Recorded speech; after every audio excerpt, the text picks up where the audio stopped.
नमस्कार, सुस्वागतम, वेलकम, अभिनंदन। मैं हूं डॉक्टर वाय राखी और इस वक्त आप अपना और मेरा दोनों का यूट्यूब चैनल देख रहे हैं जिसका नाम है 5 मिनट स्टोरी। आज मैं आपको एक बड़ी मज़ेदार कहानी सुनाऊंगी। मैं कहीं जा रही हूं, रास्ते में हूं और मैंने सोचा कहानी से आपको ज़्यादा देर तक मैं दूर ना रखूं तो बेहतर होगा।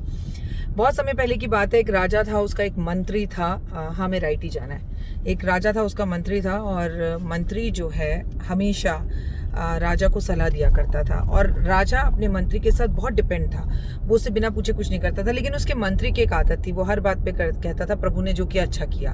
और एक दिन राजा का पुत्र मर गया युद्ध के अंदर। अब जब ये खबर आई तो मंत्री दरबार में बैठा हुआ था और वो बोलता है कि प्रभु ने जो किया अच्छा किया। अब राजा को गुस्सा तो बहुत आया, लेकिन वो अपने बेटे की मौत पर इतना दुखी था कि वो चुप रहा।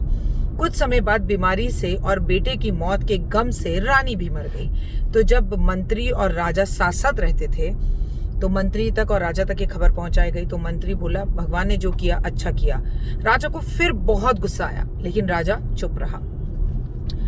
कुछ समय और बीत गया और कुछ समय और बीत जाने के बाद एक दिन जो है राजा को पता चला कि उसकी माँ गुजर गई है और राजा बड़ा दुखी हुआ, परेशान हुआ। माँ के साथ उसके संबंध बहुत अच्छे थे।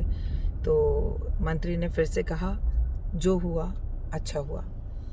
पर इस बार राजा को बहुत गुस्सा आया। राजा ने कहा कि इस मंत्री को मेरे दरबार से बाहर निकाल दिया जाए और इसे यहाँ से बाहर फेंक दिया जाए। इसे मैं बिल्कुल भी अपने पास नहीं रखूंगा। लेकिन उसी टाइम राजा एक तलवार निकाल रहा था। तलवार की धार देखते देखते राजा की उंगली कट गई और मंत्री को बाहर फेंक देने की सलाह राजा दे चुका था। इतने में मंत्री ने जाते जाते कहा प्रभु ने जो किया अच्छा किया।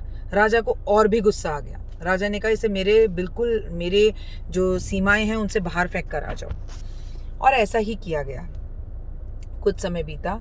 राजा का मन उदास था। अब वो अकेला था। उसका मनपसंद मंत्री उसके पास नहीं था, माँ नहीं थी, बेटा नहीं था, साथ में पत्नी नहीं थी। उसने ये फैसला लिया कि वो शिकार पर जाएगा और वो शिकार करने के लिए चल दिया।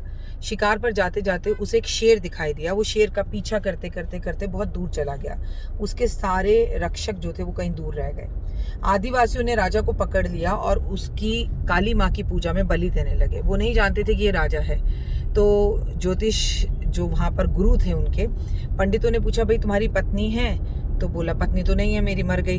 तो उससे बोला तुम्हारा बेटा है? बोला बेटा भी नहीं है, मेरा मर गया।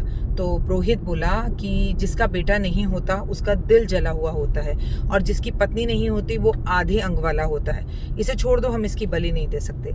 इतने में जितने भी वहाँ पे आदिवासी थे उनका राजा बोला अरे ये किसको पता है इसकी पत्नी और बेटा है या नहीं है, इसकी बलि दे दो, ये झूठ बोल रहा है। तो पुरोहित ने बोला ठीक है, हम इसके अंगों को चेक करते हैं। उसके सारे अंगों को चेक किया गया तो राजा की उंगली कटी हुई थी।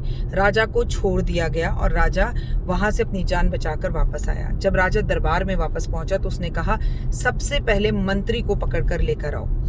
और मंत्री को जब वापस बुलाया गया, ढूंढा गया, पहले वो नहीं मिला। राजा ने कहा एक बात समझ लेना, अगर मंत्री नहीं मिला तो मैं जल अन्न ग्रहण नहीं करूंगा। 2 दिन की मुशक्कत के बाद मंत्री मिला। जब मंत्री पहुंचा तो राजा ने कहा तुमने सही कहा था, प्रभु जो करता है अच्छे के लिए करता है, नहीं तो मेरी जान उस दिन उस बलि में चली जाती। लेकिन एक बात समझ में नहीं आई, जब तुम इस दरबार से जा रहे थे तो तुमने कहा प्रभु जो करता है अच्छा करता है।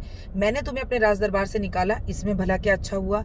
मंत्री मुस्कुराया और बोला मैं आपके साथ आपकी परछाई की तरह रहता हूँ। आप शिकार करने जाते, मैं भी जाता, लेकिन आपकी उंगली कटी थी, आप बच जाते, लेकिन आदिवासी मेरी बलि दे देते। प्रभु जो करते हैं अच्छे के लिए करते हैं, इसलिए महाराज मेरी जान बच गई। इसीलिए कहता हूँ प्रभु की लीला प्रभु ही जाने। हो सकता है दोस्तों इस वक्त आपकी ज़िंदगी में भी बहुत सारी चीज़ें गलत चल रही हों, बहुत परेशान हों आप, लेकिन प्रभु पे आस्था और विश्वास रखें। वैसे ही रहिए जैसे प्रभु आपको रखते हैं, क्योंकि अपने मन का हो तो अच्छा, अपने मन का ना हो तो और भी अच्छा। क्योंकि जो अपने मन का नहीं होता वो प्रभु के मन का होता है और जो प्रभु के मन का होता है उसमें लाभ ज़रूर मिलता है। उम्मीद करती हूँ आपको ये छोटी सी कहानी ज़रूर पसंद आई होगी। आपको ये कहानी कैसी लगी मुझे कमेंट्स में बताइएगा। फिलहाल जय माता दी।